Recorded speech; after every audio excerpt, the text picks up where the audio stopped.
All right. Welcome, everyone. Robert Roseberry, pastor at First United Methodist Church of Dade City, and welcome to Monday Manna. I've got to get my camera turned up just a little bit here. There we go. Welcome to Monday Manna. We're glad that you're here. This is a quick check-in with me to hear about things happening at First UMC in Dade City, Florida. Good to see we got some viewers back. Good to see. Wish I knew your first name, but welcome to our video here today. This is during the season of Lent, which lasts until Easter Sunday on March the 31st. We're going to be participating in our congregational study of Bishop Tom Berlin's book, The Third Day, and we invite you to be a part of that through Monday Manna. So go ahead and hop on the live stream. You already are, so that's good. Stay here and give us a like or a subscribe. Be part of this holy season of Lent with us. We're glad that you're here. So a quick review of Sunday's worship. We had a new member join our church, Jared Nicoletti, join our church, and we're excited for that. He joined at the 11 o'clock traditional service, and kind of a cool history thing with him. He is becoming a member of our church. He's transferring from St. Anthony Catholic Church over in San Antonio, Florida, and he and Katie, our youth minister and marketing manager, were on a date over at the Pioneer Museum, and they saw a list of people who had helped to start another church in our community, the Enterprise Methodist Church, which is where our cemetery is now located. That church is no longer in existence, but the building is at the Pioneer Museum. And they were going and looking at it, and she was telling them some about the history because she's a part of our church. And he saw a relative of his listed on that list of charter members of this church 100 and gosh, I want to say 130, 140 years ago. So kind of a cool thing. I know that may not seem that old to some people if you're watching from international locations. This is recent history, but for us, it's kind of a cool step back. So Jared is related to a lot of folks who have been a part of our church, who have started a big part of our church. And so now he's joining, and we're excited to have him as a part of our family. And we're going to have some more members join on March the 10th. And we've got a few other folks in the pipeline. So we're really excited about our church family growing. We received over 40 or 50 people last year, and we're on track to do pretty well this year. So that's not everything in a church's, it's not everything to a church is receiving new members, because you want to be doing the job of Christ more than anything else, doing the ministry of Christ more than anything else. But it is good to see God blessing us with new people who also care about the ministry of Christ. So if you haven't yet, go ahead and give this video and our page a like or a subscribe so that we can be more visible in YouTube and reach more people. That's why we do this. So let me go ahead and get started with our book so that you can study with us. So we're on chapter 2 of Bishop Tom Berlin's book, The Third Day. This past Sunday, we went over Simon Peter's part in the resurrection story. We talked about his reconciliation, his redemption there on the shore of the Sea of Galilee. Feel free to watch the sermon, and if you can, get by one of our study groups this week to see the video that goes along with this. There is a video part of this study guide that I am not putting on here just for brevity's sake, but it is a good video, and I know it'll be a blessing to you if you want to dig a little bit deeper into this topic. All right, so we will go ahead and start chapter 2. And let me, one second, I've got to get my screens. I'm doing this on a little laptop, so make sure all my ducks are in a row. Okay.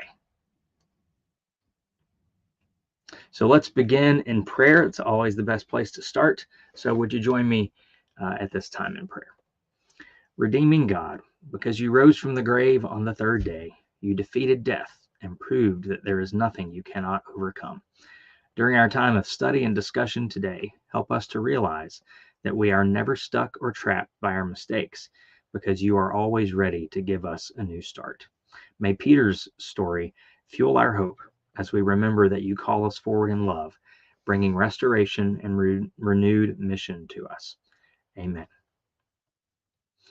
All right. So chapter 2 was a good chapter. They're all good. I won't lie to you, but um, talking about John's account of Peter's encounter with Jesus, kind of showing us how the resurrected Jesus redeemed Peter from his guilt and also gave him a new calling. This is, of course, after Peter's denial of Christ. And so Jesus and Peter have some catching up to do. And Jesus kind of reveals himself in a special way to Peter.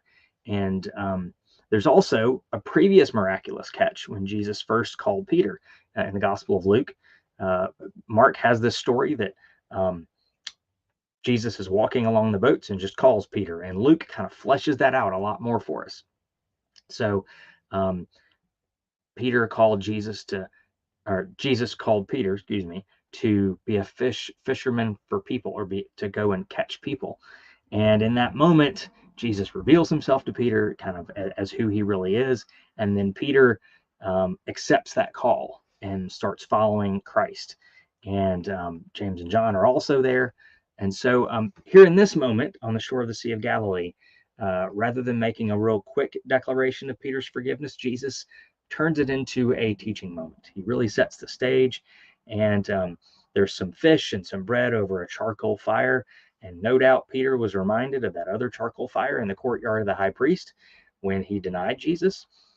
But Jesus, rather than leave Peter in his own sort of self talk of condemnation and um, he had to feel terrible about what had happened.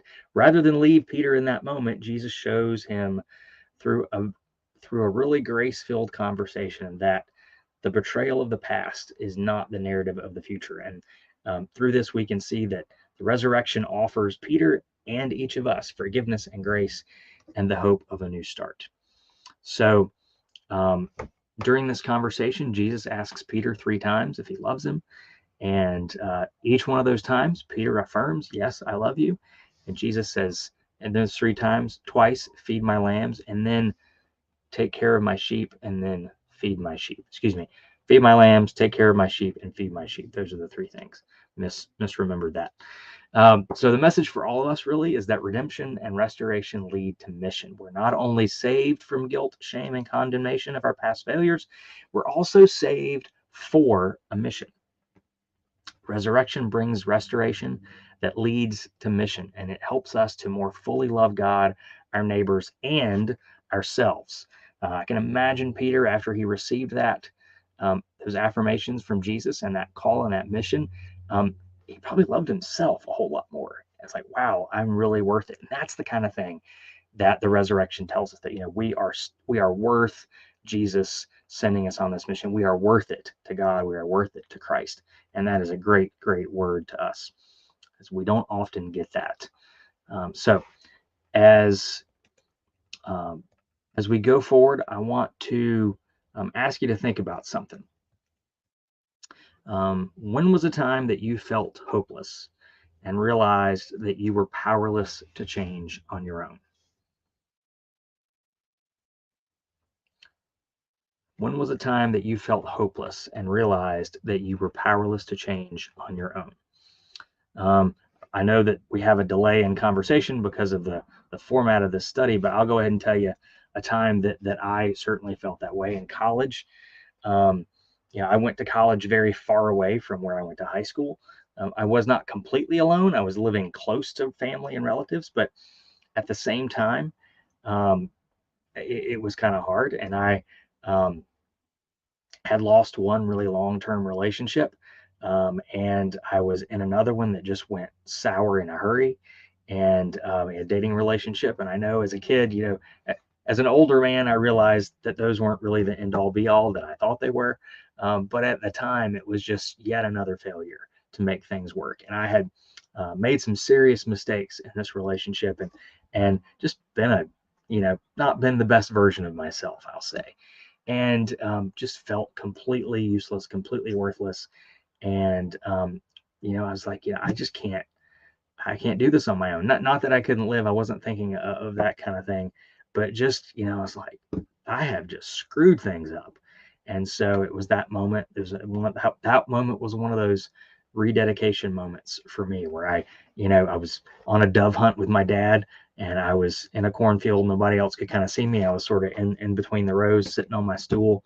And I'm a terrible shot with doves unless they're sitting on a power line.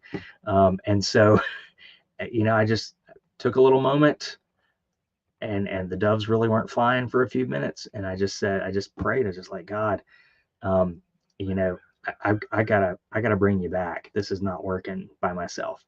And so that's an example of a moment. I have felt changed since that time, and really have felt a new dedication. And that was in 2002. So it is now 2024, and I still remember that as one of those pivotal moments of my life. So when do you have a time like that? When was a time for you when you really realized that you could not do it on your own? I want you to think, or you were powerless to change on your own. And so, as we talk about the book for a little bit, I want you to, I hope you've read the chapter. This will help out a lot in this discussion. But um, Berlin points out that when Peter says he's going fishing, and I want to encourage you, this is the part of the study where I want you to type out your answers, or type out your discussion points or answers you may have to what we're talking about, and go ahead and type them out, whether you're on YouTube or Facebook. Would love to see. Kind of would love to have this discussion keep going. And this is part of the study, even though the format of the study is a little bit different because we're online. Here's the first discussion point. Berlin points out that when Peter says he's going fishing, we don't know if he's returning to his former life or if he's just finding a way to earn money so he can eat and figure out what's next. He had already seen the resurrected Christ, but he doesn't know what's next. So maybe he's just trying to kind of kill time in a little bit. So in either case, though, what do you imagine Peter might have been thinking or feeling as he fished all night and he caught nothing? And how might that relate to your own times of feeling worthless and hopeless? How do you imagine Peter was feeling?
All right, second question for you to think about. You don't necessarily have to type out your answer, but I do want you to think about this.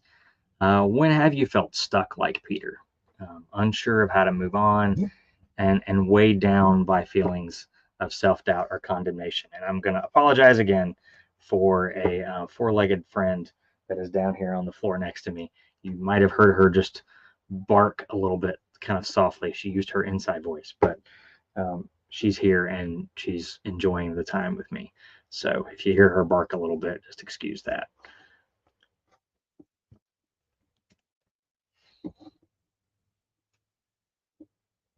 And when have you felt stuck like Peter, unsure of how to move on, and weighed down by feelings of self doubt or condemnation?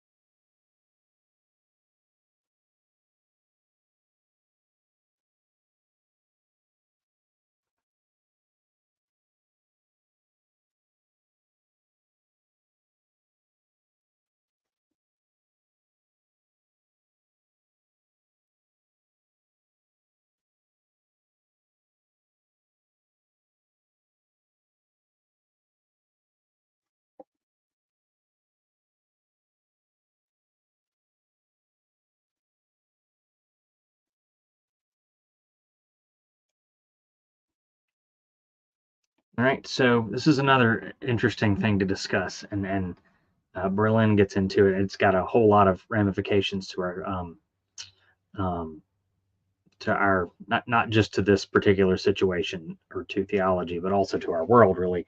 But according to Berlin, go back to that discussion in the book. It's I do not know what page it is because it is on a different page. I have the electronic version of the book, and you don't. So, or you might not. Sorry, I don't want to assume, but you might not. So, discussion that he talks about confirmation bias and how it sometimes works against us. So, um, so think about here, what negative biases do you hold toward yourself?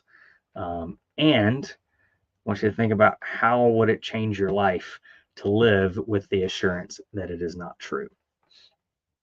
All right, what negative bias do you hold toward yourself? Um, I will be, I'll go ahead and answer this too for myself. I know one negative bias that I hold for myself is that I am terrible at managing time. And sometimes that's true. I probably got some undiagnosed ADD or something. I do struggle with those kind of things, but there are lots of times when I can do it well, you know? And so I don't think of those times as much as I do the times when I don't manage time well. And so also a lot of it I've found in my life is just preparation. The times when I'm well prepared, when I've thought out what I'm going to do each day or a week, those are times I manage my time better. And I may not do it automatically, but I am a smart, intelligent human being. I'm perfectly capable of doing it. Um, I just don't. So, but that sort of self-talk, that confirmation bias I give myself is that whole time management talk, and it stems back to a report card that I got in first or second grade at Boardman Elementary School in Greensboro, Alabama. And they check certain areas back then about plays well with others and those kind of things. And one of them was uses time wisely. Now I'm 6, 7 years old at this time. What 6 or 7-year-old uses their time wisely? But I remember that there was a yes and a no, and my teacher checked the no box. And that has become this kind of self talk that I've given myself. And I, and so when I don't do it wisely, I get onto myself in the worst, some of the worst ways. It's not good, right? Because it keeps dragging you down. But the times when I live with the assurance that that is not true about me, I manage my time better. It works, right? So what do you have that is that for you? What negative biases do you hold toward yourself? And how would it change your life to live with the assurance that that is not true? And Peter had that confirmation bias too, Berlin talks about. This was the moment that he dropped the ball in the end zone, right? This was something that you know, he just might have been convinced that he was going to be a failure. And it was just, this is who he was, right? Um, but Jesus told him something different. And he obviously believed that because then he went on in mission and went on to be an amazing person, an amazing witness for the gospel.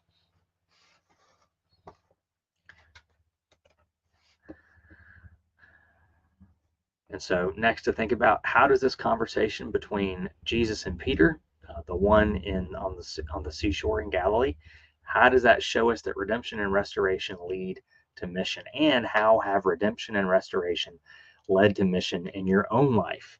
And I want you to think about, in what ways are you being called to love God, love neighbor, and love yourself? And as you're doing this study, I know not all of it is something that we may type out. I get that. It's hard to type out a lot of this stuff. But as I'm asking these questions, I just wanted to point out here, this might be a good time to maybe journal some of these answers. I realize there are some limitations with this method, but there's also some interesting ways I think it can be used for the better. And sometimes when you have the time, you can even go back and rewatch this, right? If you go to an in-person class, it's done. But here you can rewatch this and take those notes. And so I encourage you to. So you might want to do that with this conversation, this question right here. How does the conversation between Jesus and Peter show us that redemption and restoration lead to mission? How have redemption and restoration led to mission in your own life? And in what ways are you being called to love God, neighbor, and self?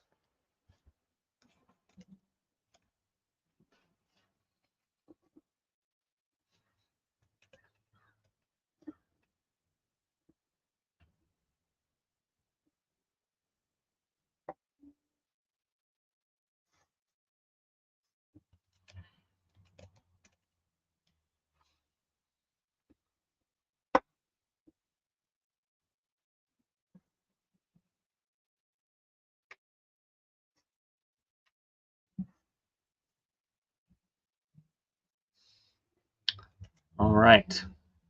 So what we're going to do now is read through the we're going to read through the passages that are we're focusing on this week, and we're going to jump from the book to the Bible. We're going to talk a little bit about those, and I will share my screen here. This is the dog I was talking about. Everybody say hi to Biscuit. How you doing? Okay.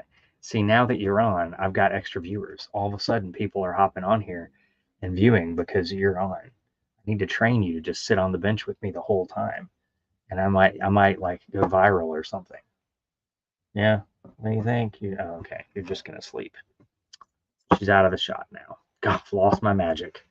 Lost my magic.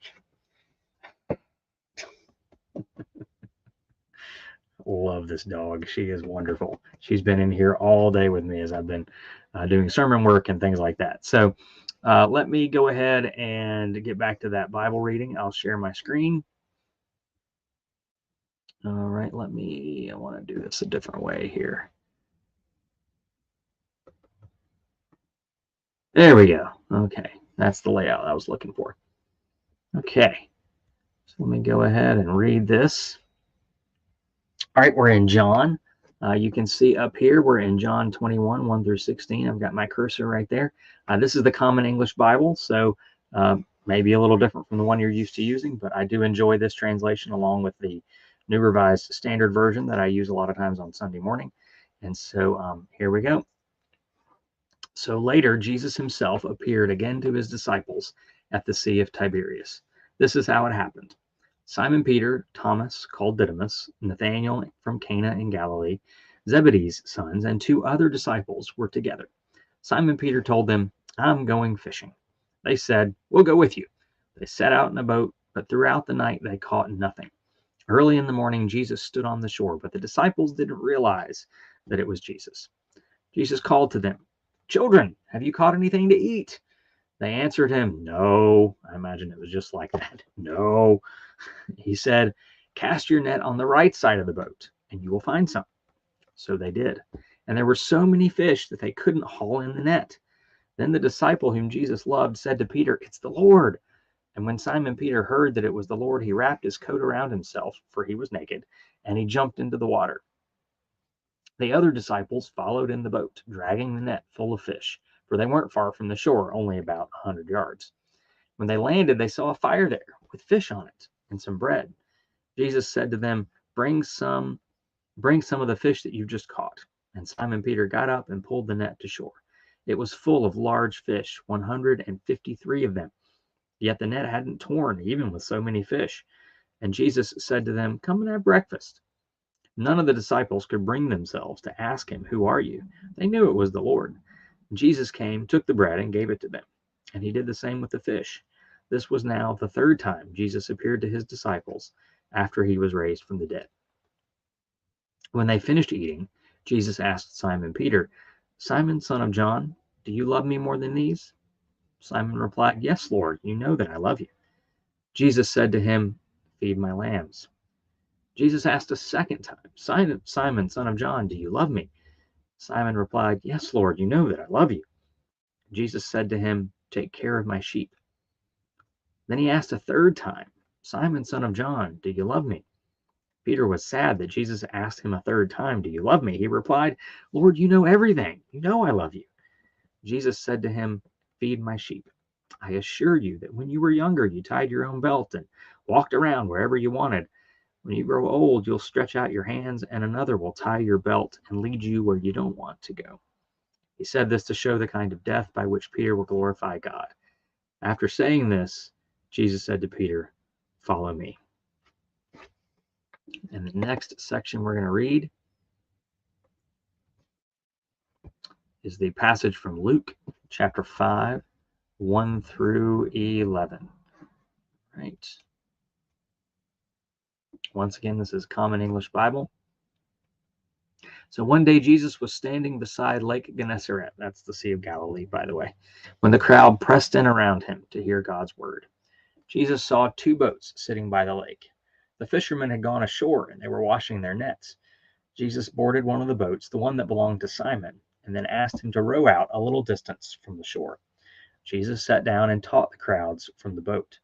When he finished speaking to the crowds, he said to Simon, "Row out farther into the deep water and drop your nets for a catch."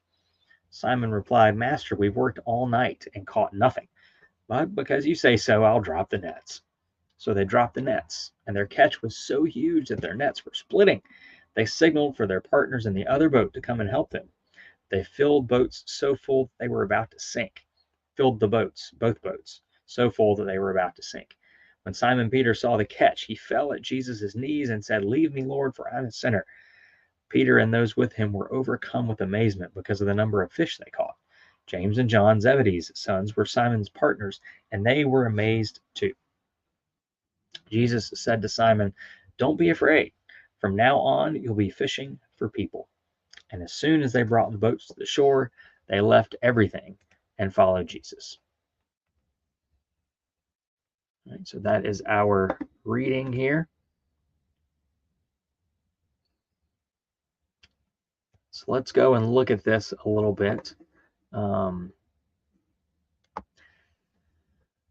So Berlin talks about the charcoal fire being significant in the story, about how John specifically, and this is the only 2 times he points this out, that there were charcoal fires at the high priest's house as Jesus was being taken in, as Jesus was arrested and being taken in, and there were also charcoal fires here on the shore of the Sea of Galilee. This was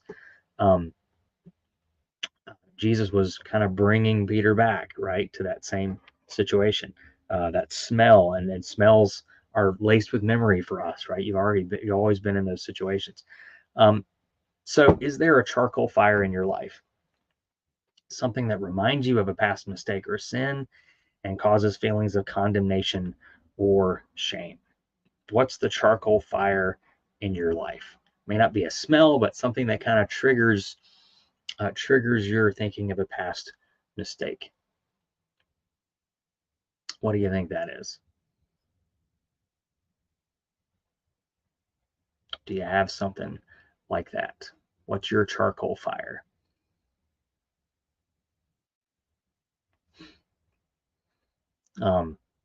Another example, personal example. My first kind of vehicle when I was grown up and an adult, I was in college, was a particular model of pickup truck. It was a 1995 Ford Ranger. It was a stick shift. Learned how to drive stick on it. My dad gave it to me later on when I was a senior in high school, and so just had a lot of good fun times in that truck. It was kind of like my college car. Took that thing everywhere. Did all sorts of stuff with it. It was amazing. It lasted as long as it did. But one of the stupid things I did do, and when you're a kid, you're invincible, and you think everything's gonna be fine, and that was where I had one of my first two of my serious car accidents. And one of them I drove away from, and it was not that huge of a deal, it turns out, but it was just scary. And then the other one was a big deal, and that was when I finally lost the vehicle. I had to get a new vehicle, but the first time it was all my fault. And this is something I still carry with me, right? There was somebody was letting me take a left across traffic, right? And I had somebody stopped, and then I had an open lane after that, and then I would have been in my, going ahead and taking a left. I just had one lane between me and the street I was trying to get to.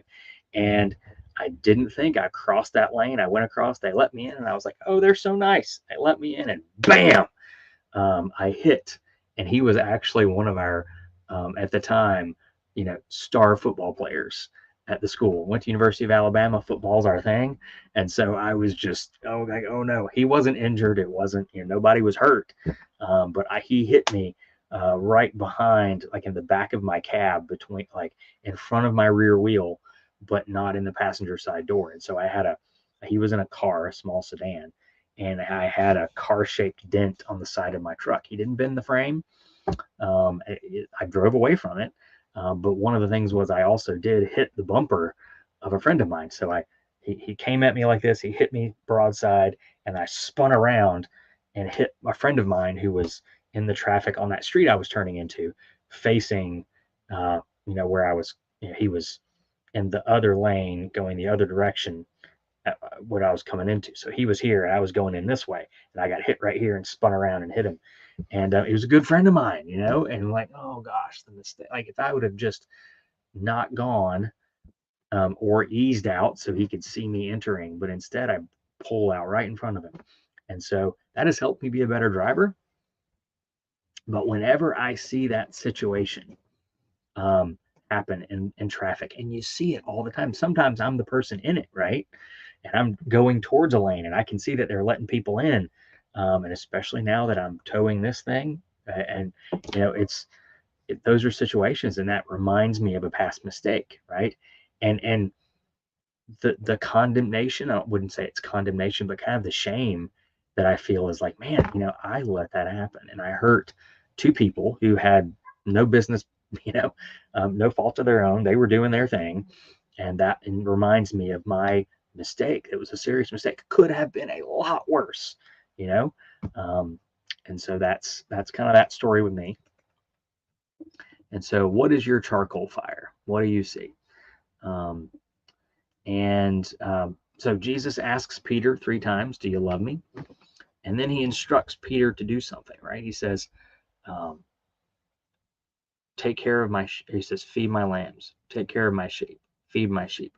Um, what do you think Jesus is doing here? How does it represent a new call and a new mission for Peter? Right? He's telling him to feed those sheep, and a lot of people have connected that to the church. Peter um, would be the one of the first leaders of the Christian church. Catholics consider him the first pope, and certainly might have been his first. If he was the first bishop of Rome, that was the predecessor position. The pope is the bishop of Rome, so sure, Peter's the first bishop of Rome, possibly, and that's what he was doing, right? He was taking care of those sheep, and after the resurrection and after Jesus, or before Peter was martyred in probably the 40s, which was pretty soon after.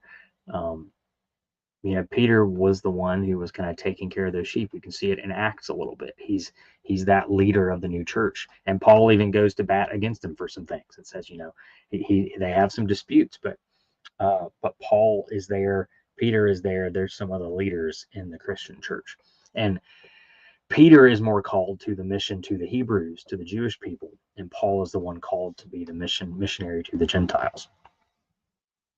So he was kind of doing that, right? And I want you to also think about what this story teaches us about the resurrection and about God's abundance. The story about uh, the story about Jesus at the fireside. How does it invite you to let go of the story you've been stuck in and embrace the power of the resurrection for yourself?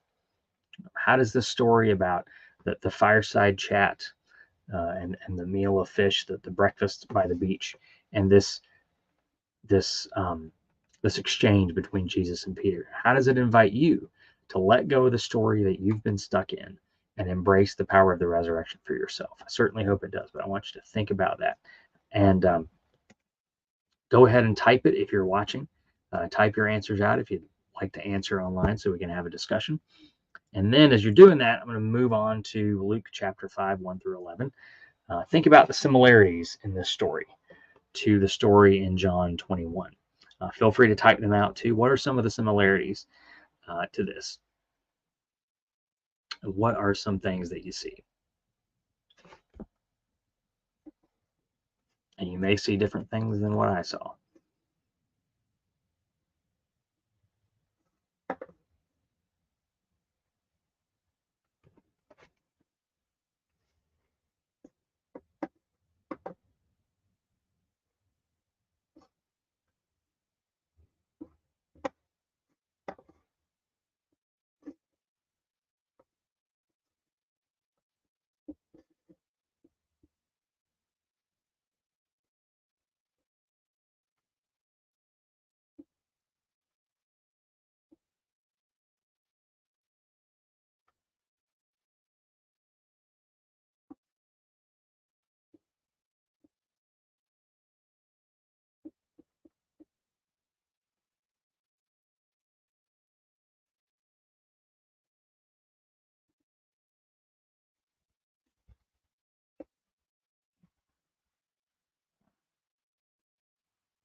Right. So as you're thinking about those similarities to the story, how does Peter respond to the abundant catch the first time, and then the second time in John 21?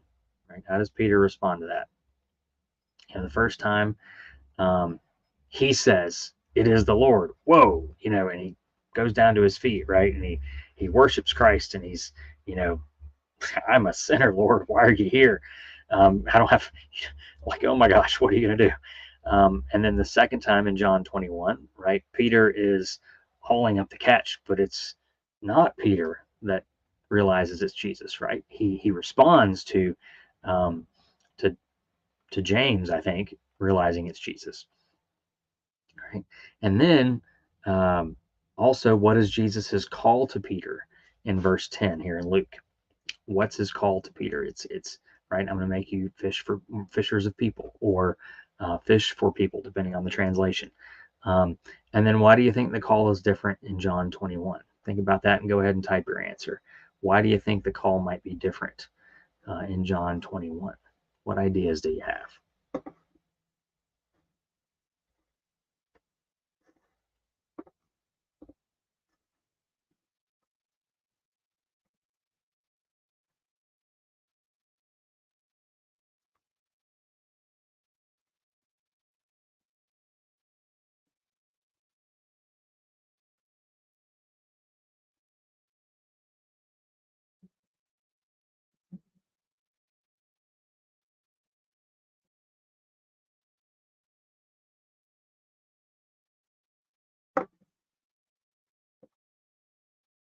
I'll go back to that since we're sharing the screen. This is the John passage right here.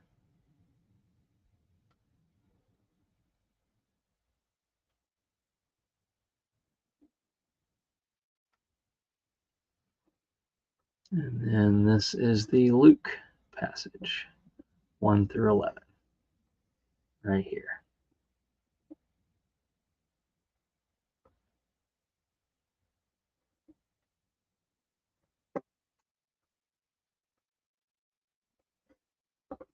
Who is it that notices it is the Lord? Where is it? Oh, the disciple whom Jesus loved, which is usually a euphemism. Scholars are pretty certain it's a euphemism for John. So not James, but John.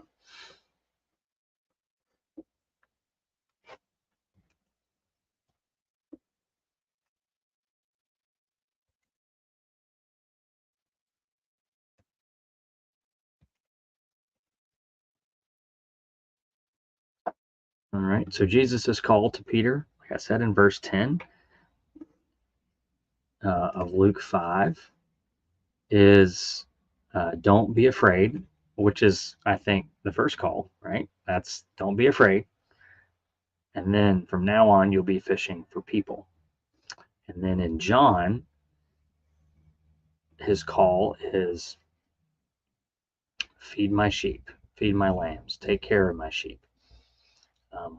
And then he says he's called to basically be led where he doesn't want to go, right? That's kind of ominous, but Jesus is calling him to a life that he'll eventually, he'll die for, and then follow me, right? Um, that's kind of ominous. And it leads down to this discussion here further following verses 20 through 24 or 25, excuse me.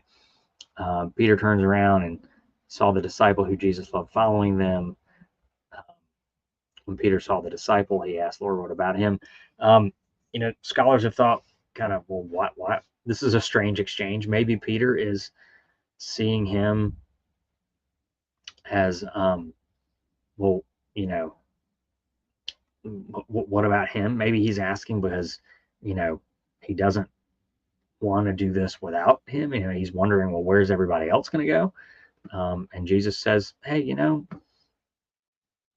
don't worry about that, right? You follow me. That's what this is about. So, and then this is the part where the author kind of comes out. So this is However, Jesus didn't say that he wouldn't die, only if I want him to remain until I come. What difference does that make to you? This is the disciple who testifies concerning these things and who wrote them down. So that's that beloved disciple that we're pretty sure. That's why scholars think it's John.